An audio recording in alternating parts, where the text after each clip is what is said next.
Hello everybody, welcome back to my channel Ad Infinitum by Ilsa Khan. If you're new to this channel, hey, I'm Ilsa Fatma. I deliver lectures on legal topics, so I would appreciate if you take a moment to subscribe my channel. So today in this video, I'll be dealing with Muslim law. I'll be giving the basic introduction of Muslim law. So let's start. So what is Muslim law? Muslim law or Islamic law is a part of family law, and it is a personal law and a branch of civil law that is applied by courts in regard to family matters when parties are Muslims. Okay, it is a civil law. It is applied before the court in family matters when parties are Muslims. So Muslim law is also called Sharia law in Arabic. So Muslim law in general draws no distinction between religious life and secular life. Okay, so Muslim law or Islamic law is believed to have been originated from the divine. It is believed to have been originated from the divine. The divine communicated it to the Prophet Muhammad, who prescribed it in Quran. In later days, the disciples of Prophet Muhammad have refined and polished these principles. So we'll be studying what is Sharia. Sharia is the fundamental religious concept of Islam. Sharia is the fundamental religious concept of Islam.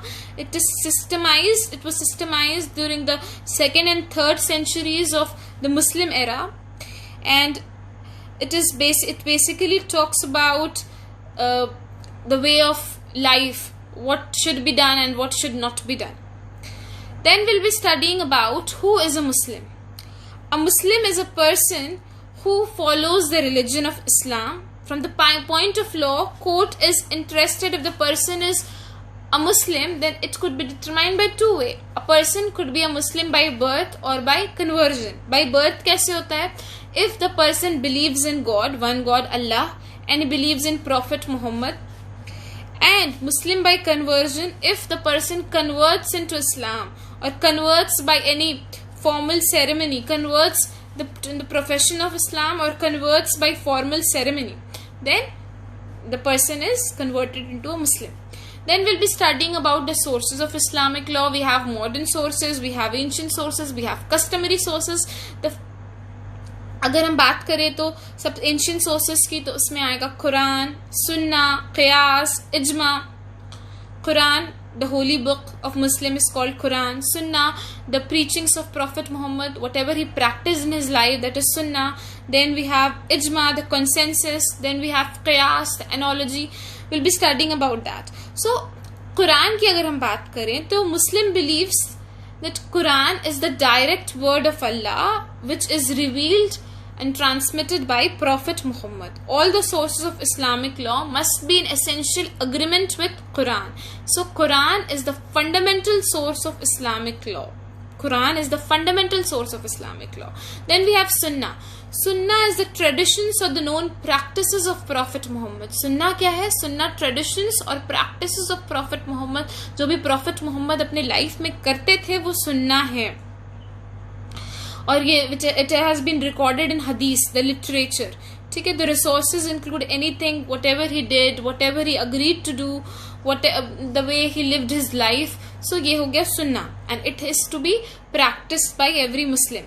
So Sunnah is the second most important source of Islamic law. It comprises the practices and the precedents by Prophet Muhammad. Then we have, after Sunnah, we have Ijma. Ijma क्या है? Ijma है consensus. मतलब in situation when Muslim have not been able to find a specific legal ruling in Quran, अगर कोई legal ruling Quran में नहीं है, ना ही सुन्ना में है, तो the consensus of the community, मतलब लोगों का consent, लोगों की बात सुनी जाएगी, जो भी jurist हैं उनका consensus देखा जाएगा. The consensus of the legal scholars वो जो होगा वो हो गया Ijma. The Prophet Muhammad once said that his community would never agree on an error. तो जो भी सही बात होगी वही community लोग, सारे लोग error मतलब agree करेंगे. जो भी legal scholars जिस बात पे agree करें, that would be ijma. तो ijma क्या है? थर्ड सोर्स है इस्लामिक लॉ का. इसमें ये डेलीगेटेड लेजिस्लेशन है. It is defined as consensus of the jurist, और जो भी लीगल स्कॉलर्स हैं उनका कॉन्सेंसस किसी भी रिलीजियस मैटर में अगर वो नहीं दिया हुआ है. Because prophet Mohammad said that my community will never agree on error. Then we have कयास. कयास क्या है? Analogy. In cases when something needs a legal ruling, अगर वैसा केस है जो कि लीगल रूलिंग नीड कर रहा है but has not been clearly addressed, but उसको क्लियरली एड्रेस नहीं किया गया है किसी भी सोर्सेज में, तो जजेस में use analogy. Reasoning and legal president. जजेस क्या यूज कर सकते हैं? एनालॉजी यूज कर सकते हैं, लीगल प्रेसिडेंट यूज कर सकते हैं, रीजनिंग यूज कर सकते हैं to decide the case law. अगर कोई भी केस लॉ को डिसाइड करना है तो एनालॉजी, लीगल, रीजनिंग, ये सबसे केस डिसाइड हो सकता है. It is general principle is applied. Then we have customary source. अगर हम कस्टमरी सोर्स की बात करेंगे तो in its early stage Islamic jurisprudence was heavily inspired from prevailing customary law. जो भी प्रिवेलिंग कस्टमरी लॉ था उससे इंस्पायर्ड था कि प्रैक्टिसेस कैलिफ्स के. कैलिफ्स कौन? खलीफा, who are the companions of prophet Muhammad. उनका क्या प्रैक्टिसेस था, उनका क्या ट्रेडिशन था, काजीज जो हैं उनका क्या प्रैक्टिस है, वो कैसे कर रहे हैं. तो ये हो गया आपका कस्टमरी सोर्सेस, जो लोगों के प्रैक्टिसेस से. देन मॉडर्न सोर्सेज में we find that modern sources भी occasionally it is also supplemented to various principles आते हैं अलग अलग, जैसे कि मतलब पब्लिक इंटरेस्ट के लिए तकलीद, लॉ ऑफ प्रेसिडेंस, फतवा, इत्तेजाद, मतलब ये सब जो है ना, ये सब हमारे मॉडर्न लॉ में आ गए. जैसे इस्तिहसन, ये भी जुरिस्टिक प्रेफरेंस है. देन वी हैव इस्तिसलाह, देन वी हैव इज्तिहाद. ये सारी चीजें जो हैं कि मॉडर्न सोर्सेज में आ गई. देन वी हैव तकलीद, law of precedence, then we have फतवाज, डिसीजन ऑफ मुस्लिम जजेस. तो ये सब आ गए हमारे मॉडर्न सोर्सेज में. ये सब भी ओकेजनली इसको भी सप्लीमेंट किया जाता है कुछ फॉलो करने के. Then we have schools of jurisprudence. अलग अलग स्कूल्स हैं ज्यूरिस्प्रूडेंस के. एक हो गया मजहब, एक हो गया हनफी, मलिकी, शैफई, हनबली, ज़ाहिरी. अलग अलग स्कूल्स हैं.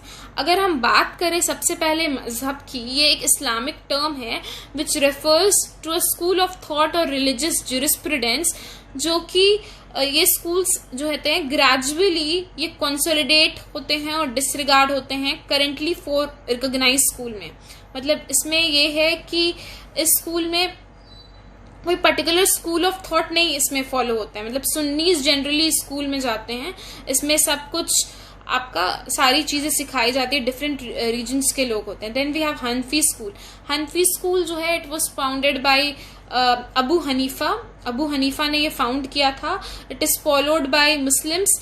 कहाँ के मुस्लिम्स ये फॉलो करते हैं? जो लेबनान में है, सेंट्रल एशिया में है, अफगानिस्तान में, पाकिस्तान में, इंडिया में, बांग्लादेश में, इजिप्ट में, इराक में, टर्की में, वो हनफी स्कूल ऑफ थॉट करते हैं, Tablighi Jamaat. Then we have Maliki school. Maliki school जो है it was founded by Malik ibn Anas. तो ये है North Africa, West Africa, United Arab Emirates, Kuwait, Saudi Arabia, Egypt, ये सारी जगह ये फॉलो होता है. Then we have Shafi'i school. Shafi'i school जो है it was found by Muhammad Idris Shafi'i. ये जो है मुस्लिम ईस्टर्न इजिप्ट में जो है, जॉर्डन में, पैलेस्टीन में, सऊदी अरेबिया में ये लोग फॉलो करते हैं. फिर हनबली जो है वो अहमद इब्न हनबली ने किया था. ये जो है कतर वतर में फॉलो होता है. फिर अलग अलग स्कूल ऑफ थॉट्स है, वो अलग अलग जगह फॉलो होते हैं.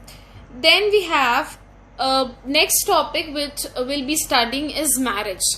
मैरिज के लिए will be taking a separate lecture. We'll be having a separate lecture on marriage as it's a very important topic. I would just like to give a basic intro of marriage. Marriage, Muslim marriage जो है वो क्या है? एक civil contract है between man and a woman who is lawfully eligible to be his wife and husband. Okay, and so Muslim marriage क्या है? एक civil contract है. Muslim marriage एक civil contract है between a man and woman who is lawfully eligible to be his wife या to be her husband. ठीक है. Objective of joint life and breeding. Objective क्या है? जॉइंट लाइफ, साथ में जीने का, and breeding.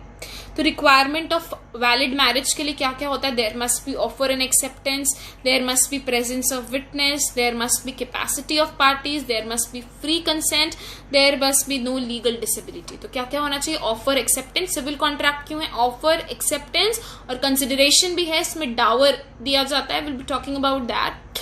Then we have the presence of witnesses, then we have the capacity of parties, then there must be free consent, there must be no legal disability. So that's all for today's video. We'll be studying marriage in detail in my next video. Hope you like this video. If you have any queries, do comment in the comment section below. Thank you.